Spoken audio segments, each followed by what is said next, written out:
চলুন ভিডিওর শুরুতে আজকে আপনাদের রাধা ব্রজমোহনকে দর্শন করাই। জয় রাধা ব্রজমোহনকে জয়। 2021 সাল থেকে 2026 সাল পর্যন্ত আমি প্রতি বছরই খেতুড়িধামে যাওয়ার চেষ্টা করেছি, মাঝে শুধু 2022-এ যাওয়া হয়নি। এরপর ভগবানকে প্রণাম করে কিছুক্ষণ জব শেষ করে গিফট শপ এবং বেকারিতে ঘুরে দেখলাম এবং কিছু শুকনো প্রসাদ কিনেছি।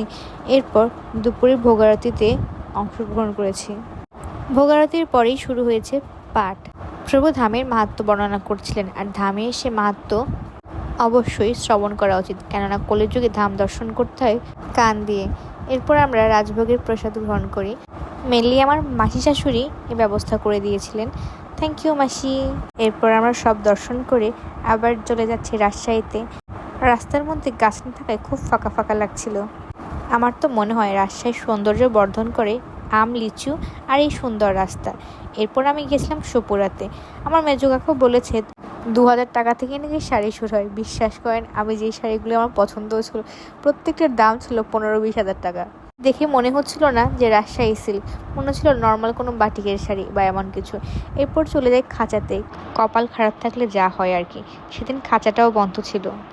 এরপর আর কি করব, মনে একরাশ আফসোস নিয়ে স্টেশনে পৌঁছে যাই, কারণ আমাদের 3:30টায় আবার ব্যাক করার ট্রেন ছিল। তাই আবার চলে আসি ঈশ্বরদীতে।